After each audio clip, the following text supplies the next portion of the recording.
In Tibetan China, the Buddhist teachings are deeply rooted and have been practiced for many centuries.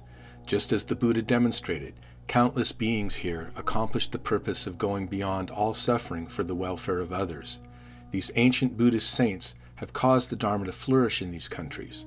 The places in Tibetan China where these beings practiced, built centers of practice for others, and constructed objects of veneration are important destinations for Buddhist pilgrims. Making a spiritual pilgrimage to such destinations is a way to gain merit, purify negativity, and progress along the Buddhist path of liberation. These places are important because this is where the great Buddhist masters, who in spite of frequent hardships, spent their whole lives focused on intensive practice. They sat and meditated for a long time in order to reach enlightenment for the benefit of all beings. Their aspiration to deal with these hardships and dedicate the merit to all sentient beings gives these places great blessing. Whomever comes to visit and believes with sincere devotion receives tremendous purification and accumulation of merit. That is the important purpose of a pilgrimage.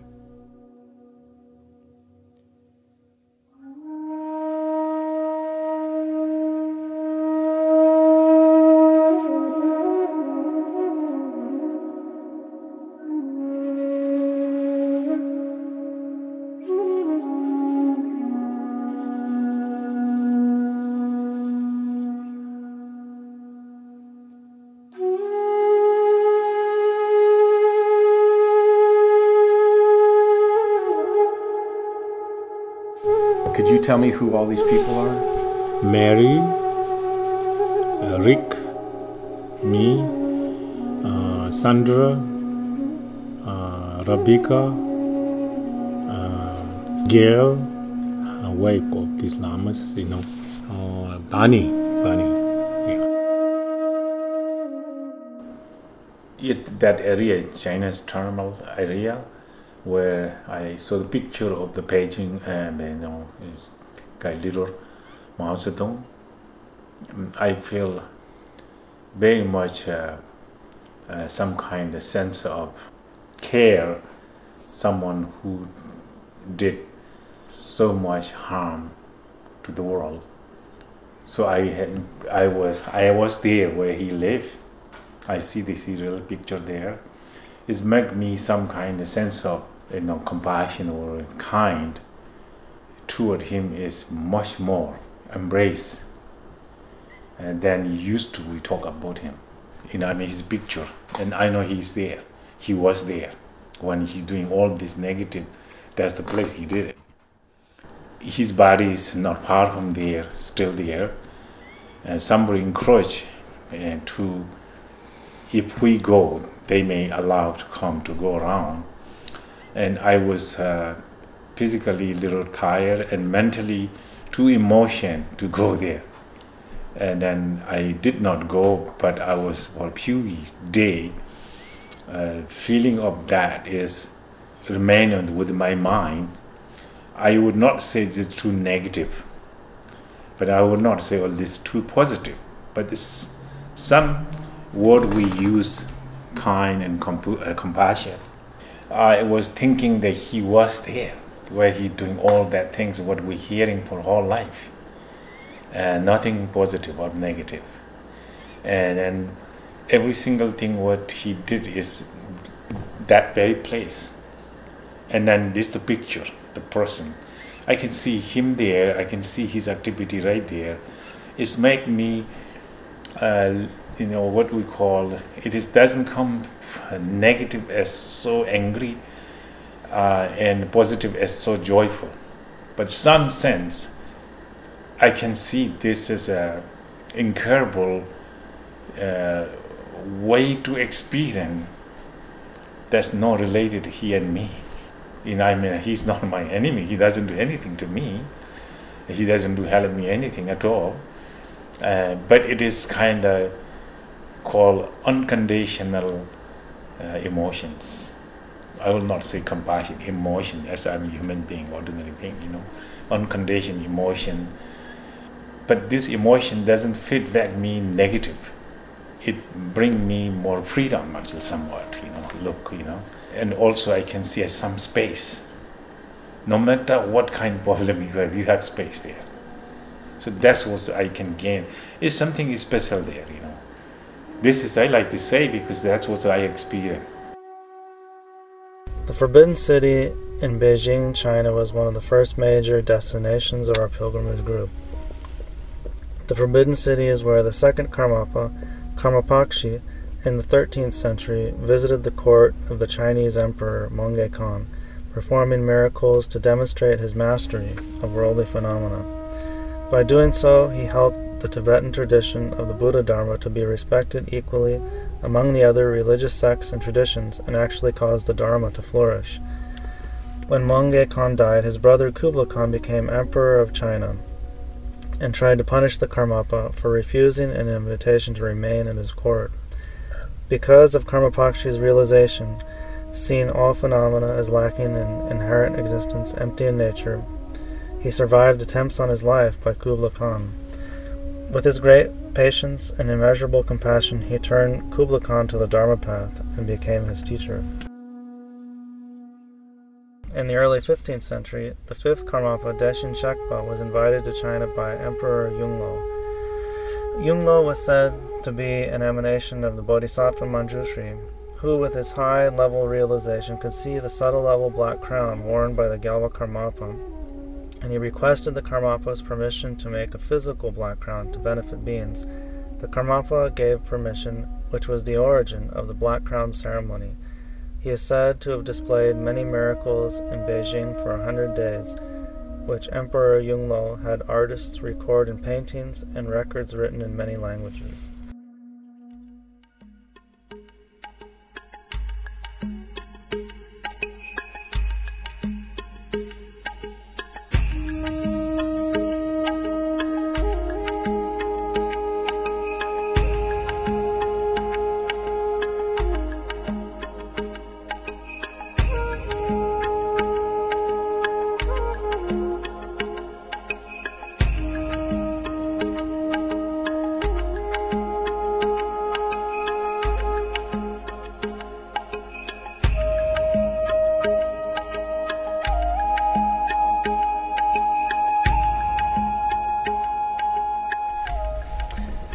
The next destination for our pilgrimage was Wutaishan in the northeast of China. Wutaishan is the Chinese name that means the 5 terraced peaks, and in Tibetan, Riwo Sena.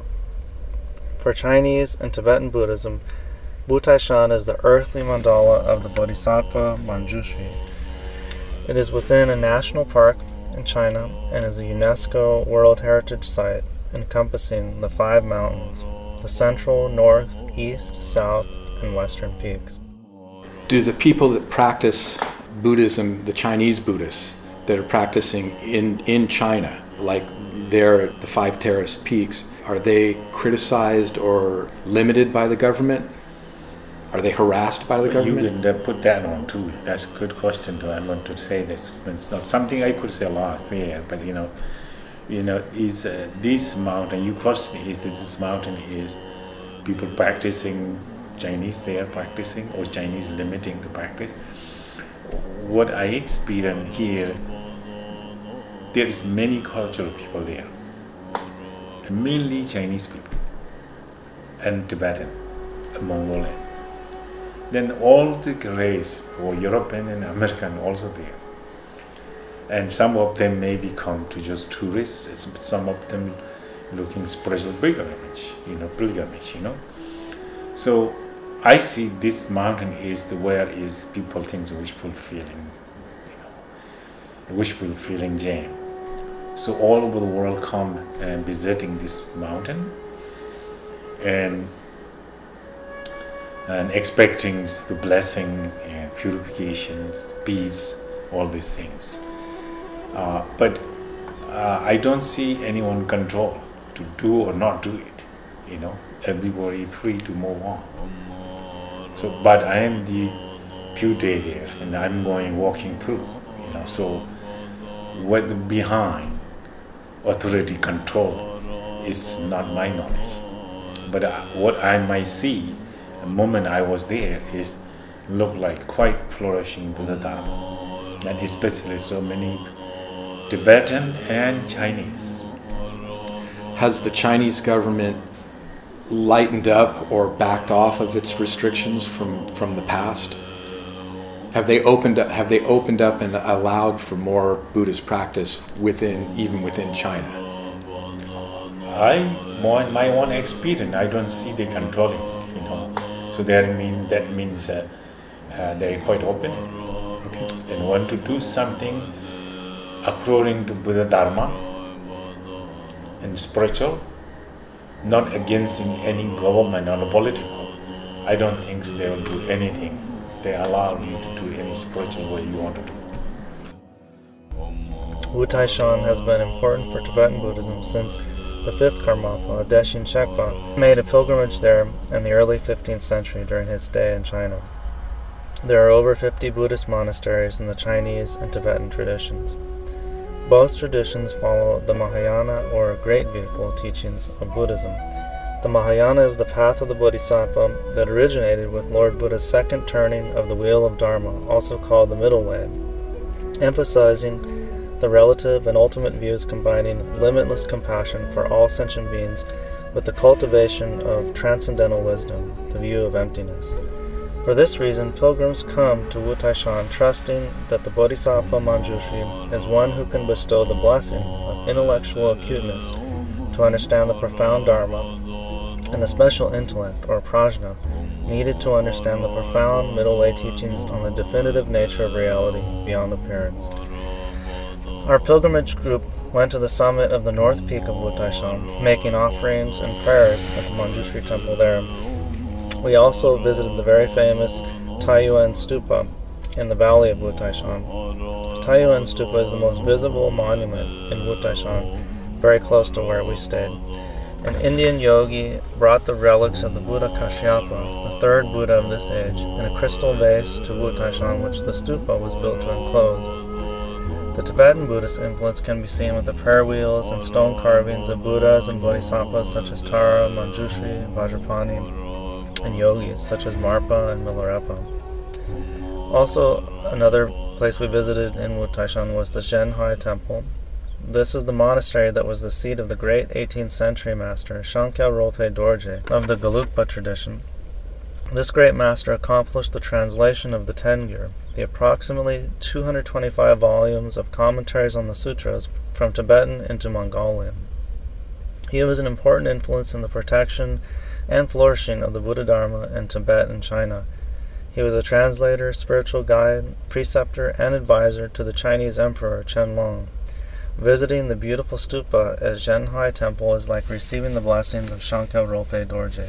Shankya Rilpe Dorje is some sense related with the Shangpa Kagyu traditions.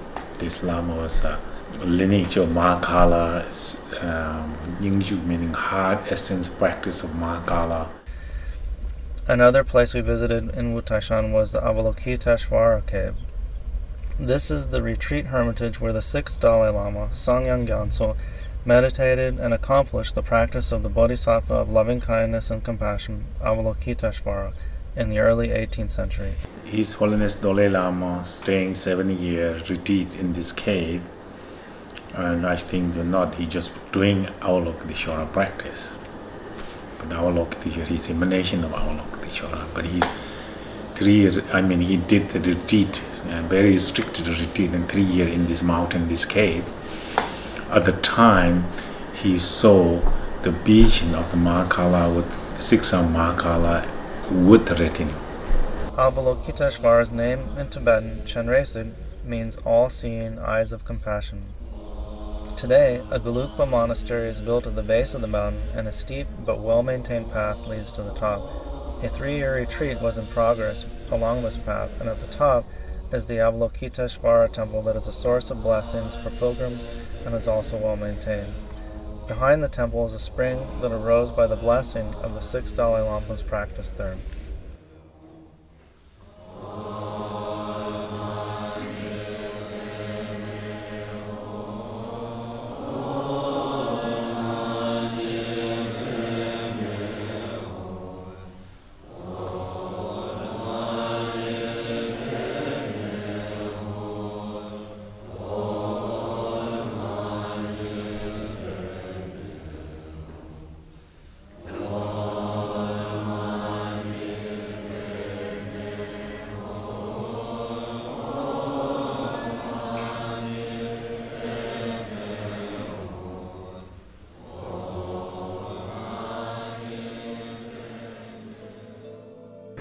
After the pilgrimage to Wutaishan, our group traveled south by train into the city of Chengdu, which is the southern part of China. And in Chengdu, it was very hot and very smoggy. Well, no more hot than Beijing. Beijing was pretty hot too. We were ready to go up into the mountains into Eastern Tibet, and we met up with our tour guide and our drivers, and we got into the 3 land cruisers, and we traveled west and up into the mountains. So traveling into Eastern Tibet is also known in Tibetan as the land of Dokam. At this point in the journey, the pilgrims were entering into Tibet, the land where the complete teachings of the Lord Buddha Shakyamuni have flourished for centuries, in particular Vajrayana Buddhism. The Vajrayana, a branch of Mahayana, is a direct path that utilizes the skillful means of a qualified lama's empowerment of the student into the mandala of the enlightened wisdom deity. Vajrayana Buddhism took on new life as meditation masters from India brought more teachings to Tibet, or Tibetans went to India to bring back teachings. These teachings were referred to as the 8 chariots. The many rich practice lineages were the basis for today's 4 principal traditions of Nyingma, Shakya, Kagyu, and Gelug. The first major Tibetan region that we came to was the town called Dartse-do. In the 14th and 15th century, the great Mahasiddha Tangtong Gyalpo means the king of the empty plain, also known as the Iron Bridge Yogi, built one of the iron bridges that he's very famous for there in Dartse-do, crossing one of the rivers. In addition to building these bridges, Tangtong Gyalpo was a lineage master and an enlightened and realized master in the Shangpa Kagyu and the Sakya traditions, among others. He was a master of meditation and liberated countless sentient beings. And he built these many iron bridges that spanned the rivers in Tibet, which were very dangerous and hard to cross, with a Dharma purpose, so pilgrims could access the holy places that were very difficult and previously almost impossible to get to. These iron bridges, built by Tangtong Gyalpo, were amazing and supreme feats of engineering and profound generosity to sentient beings, benefiting us to this day. The metal in the bridges contains special herbs used to prevent rust.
Another important destination for our group in Eastern Tibet was the birthplace stupa of His Eminence the 12th Taisitu Rinpoche in the town of Palyu. At the time of his birth, many auspicious and miraculous signs occurred, such as a thunderclap and a spring spontaneously arose. And when is cultural revolution, then die off. The spring stopped? Stop. Then up to the communism allowed to Tibetan master to come to Tibet visit. And then His Eminent Daisitupa did come to that place, and he stayed there one night, I guess. He stopped there and stayed one night and then morning. So you restarted the spring. Yeah. That I learned up to, I told him, I visited his birthplace, a beautiful, nice drinking water there, that you born, one day you born come. Oh, he said, stop. When I go next last time, up to they allowed me, I want to visit there. When I stay, morning come up, then continue to stay up. He told me that. Do people drink from the spring? Yeah, I have the water right now, bottle. I putting in the KDK pound, then will be have, long as the bond is remain, water is there. And the mountains nearby, you can see, have quite amazing and beautiful signs. It's just kind of quite unusual. So we were very fortunate to be led to this place by our teacher, Venerable Lama Lodu Rinpoche, where we were able to make offerings and prayers and receive the blessings of Taisutu Rinpoche. After Palyu, we traveled to Palpung Monastery, which is the seat of His Eminence, the 12th Taisutu Rinpoche. Palpung Monastery, Palpung Tupten Chukorling, was founded in 1727 by His Eminence the 8th Taisutu Rinpoche, Chuki Jungne. Until the political turmoil of the last century with the Chinese takeover, Palpung Monastery was the largest and most important Kagyu monastery in the Derge region of Eastern Tibet. Many great masters have studied, practiced, and become realized at this special place. Palpung had a great impact on the renaissance of Vajrayana Buddhism in general in the 18th and 19th centuries, but especially for the Karma Kagyu lineage. In addition to the spiritual practices of Vajrayana, Palpung was a center of learning, scholarship, translation, and printing of the Buddhist texts such as the sutras, tantras, and shastras from Sanskrit to Tibetan, Tibetan to Sanskrit, Chinese to Tibetan, vice versa.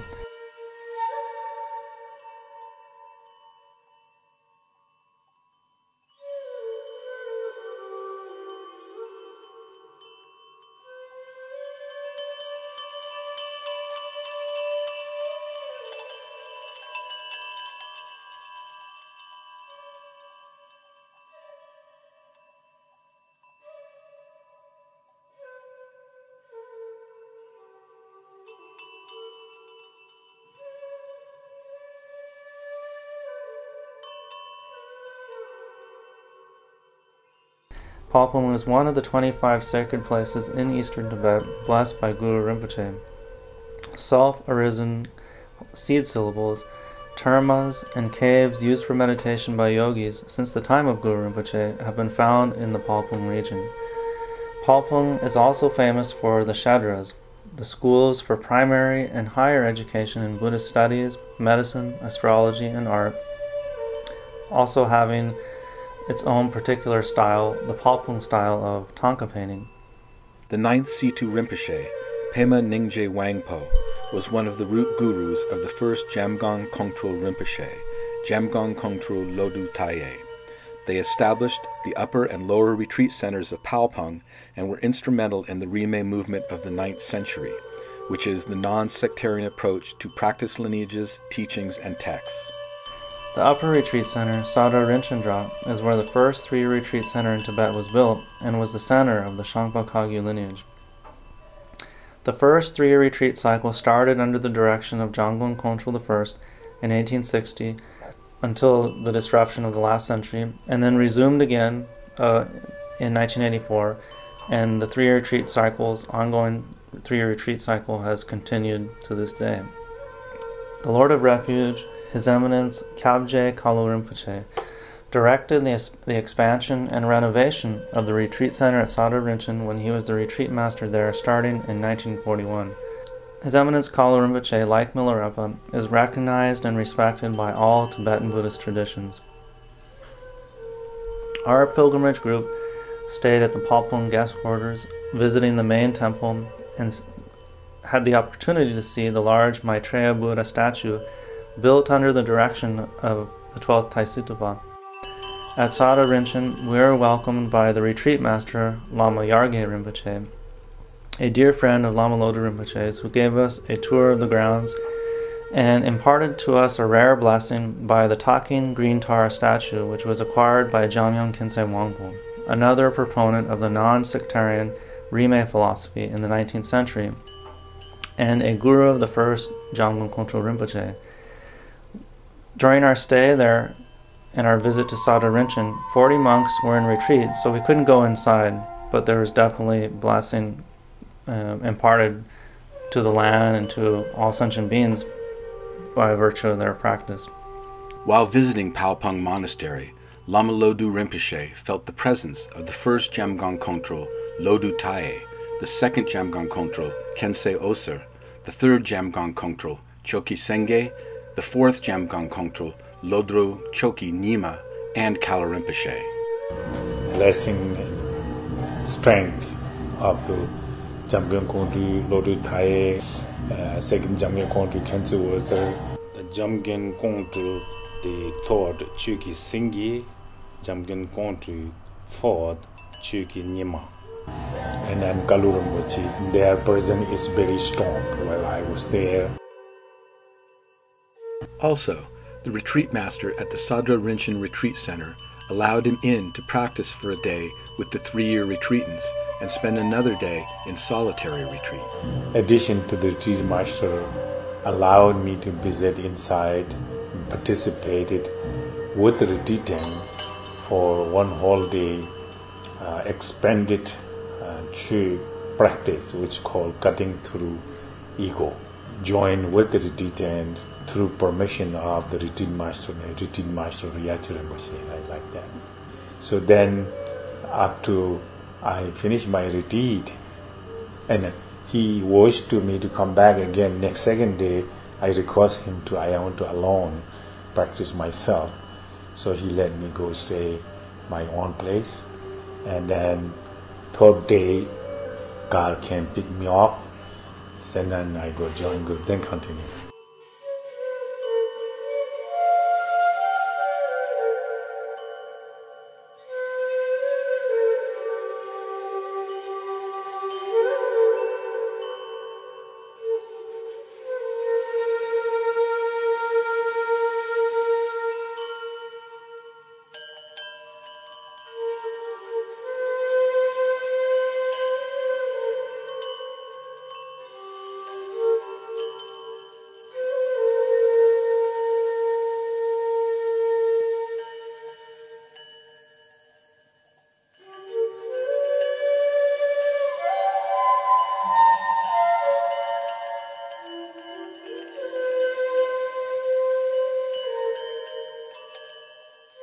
Here, the pilgrims are going down to the hut where Jamgon Kongtrul Rinpoche, a 19th century non-sectarian teacher, compiled all the 5 treasures, all the existing Tibetan teachings, initiations, commentaries, philosophy, medicine, poetry, ritual dances, grammar, everything he wrote in this hut.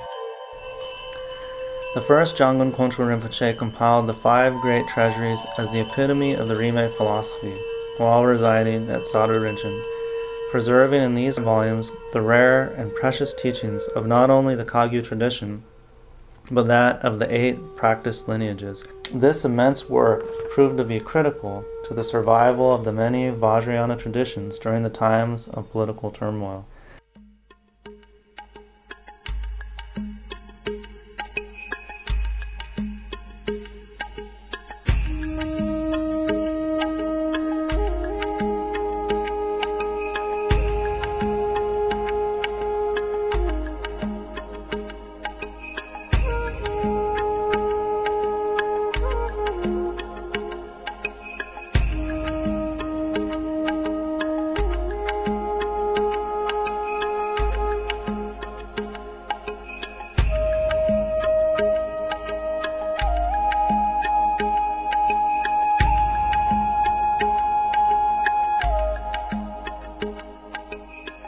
After our visit to Palpung Monastery, our pilgrimage group traveled to the town of Derge.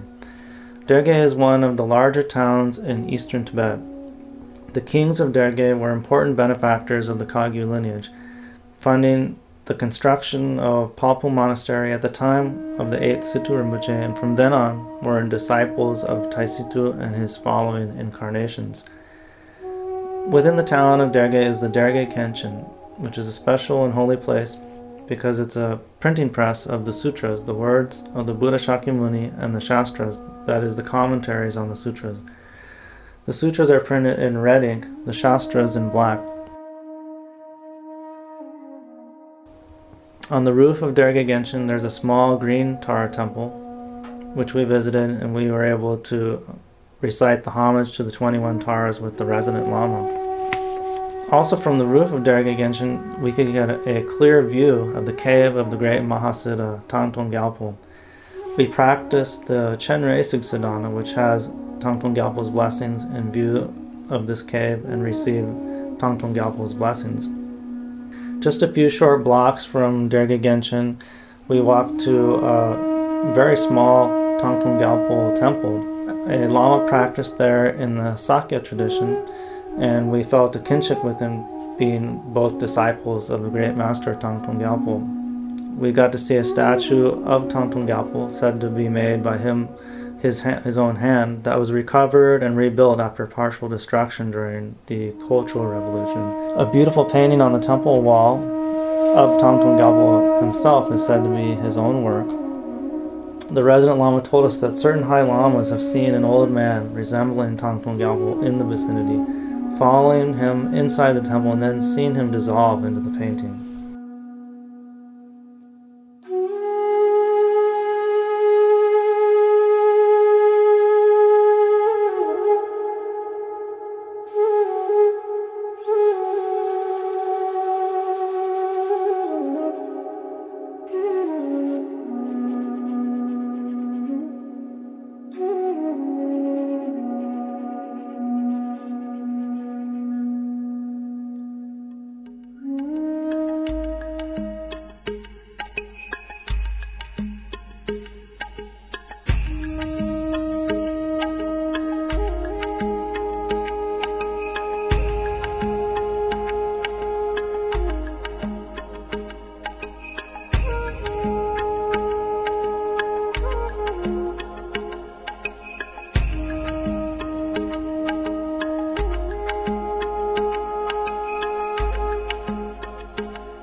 After visiting Palpung Monastery, our pilgrimage group traveled to Dzogchen Monastery. Dzogchen Monastery is located in the Rudam Valley in Eastern Tibet. Dzogchen is a very important monastery of the Nyingma tradition. The meditation on the Great Perfection in Tibetan Dzogchen is practiced here along with other teachings with unbroken lineage transmissions. Many great masters have trained here and gained realization from these teachings. It was founded in 1684 by the first Dzogchen Rinpoche, Pema Rigsen. Other great masters with connection to Dzogchen Monastery include Jigme Lingpa, Patrul Rinpoche, Ju Mipam Rinpoche, and Pema Kalzang Rinpoche. It is said that the Rudam Valley, where Dzogchen Monastery is built, was visited and consecrated by Guru Padmasambhava centuries before, during his activity to pacify obstructing forces to the Buddha Dharma in Tibet.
The guest quarters where we stayed are right next to the Pema Tung Retreat Center, where many monks, nuns, and yogis practiced and received teachings while we were there.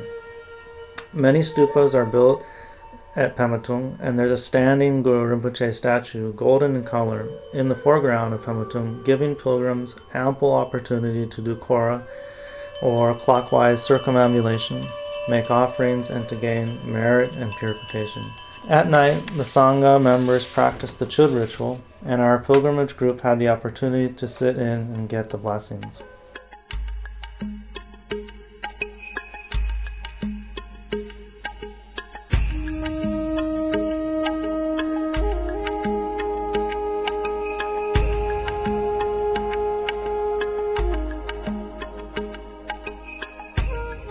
But this is the nice picture in the nomad. He said, I said, how much animal you have? He says, I don't have too many. I said, how many? He said, 200. I said, how many? What you talk about the many? Then he says, oh, you need 1,000 and 10,000. Then many. Yeah, he said he taking care of his family.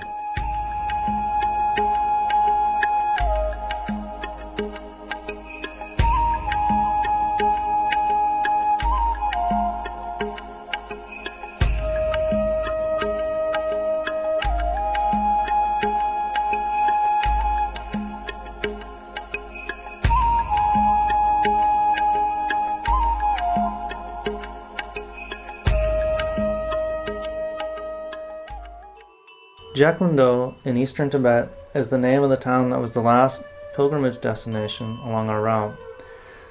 Jekwando is the home of the vast Mani stone pile, an immense collection and accumulation of hand-carved Mani stones that have been collected for centuries, surrounded by stupas and prayer wheels, and it was a perfect opportunity for our group and anyone who visits there to gain merit and purification. Our group performed kora and made offerings there.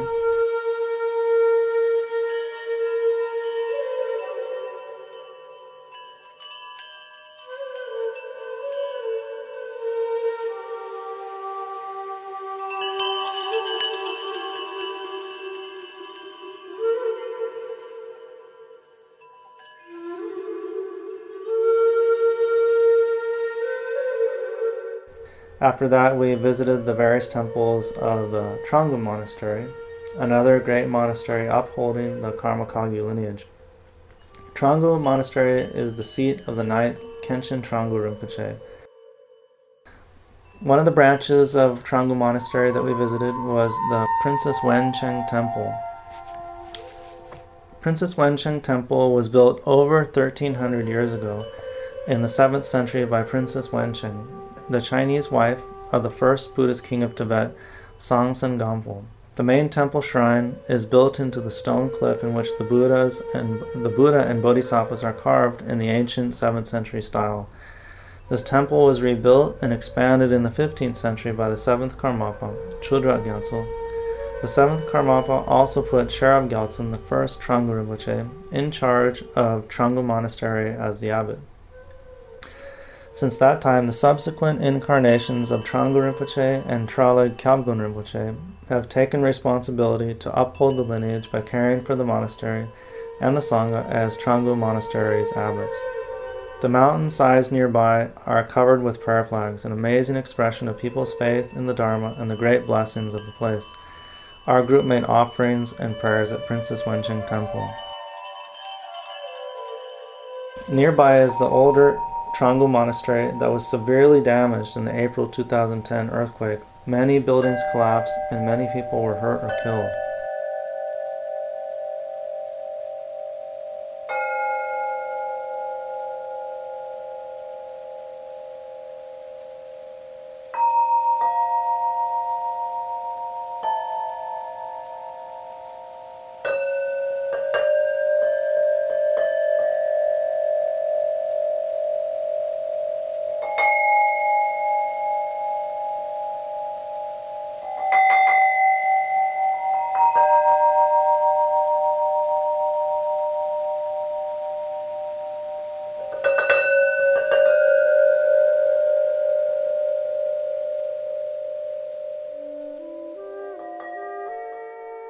The main temple and other structures are held up by steel supports. The sacred objects and statues from collapsed buildings and stupas are safely stored in the main shrine room for future placement.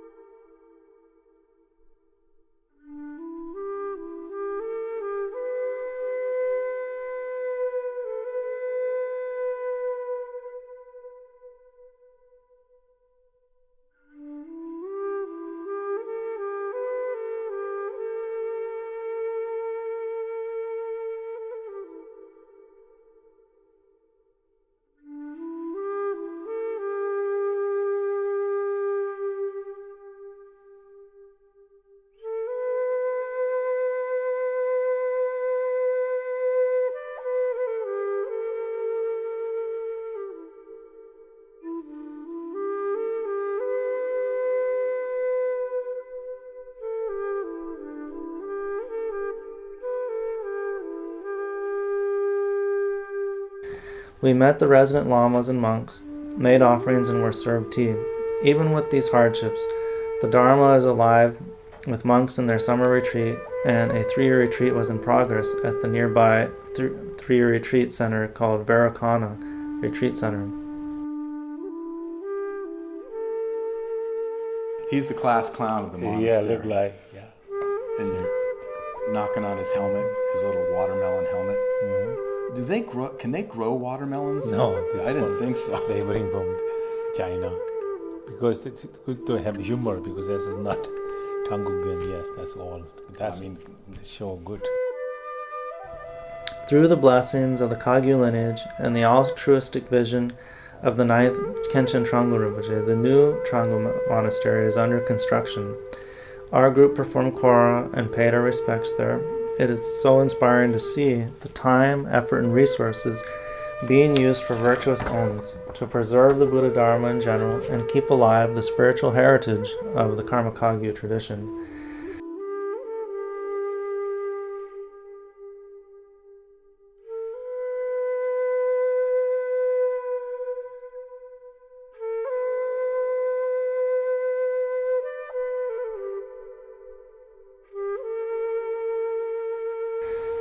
A smaller monastery that we visited near Jekondo was called Dunkar Monastery, also in the Karma Kagyu tradition. There were nuns in a secluded 3-year retreat to whom Lama Lodu Rinpoche contributed offerings.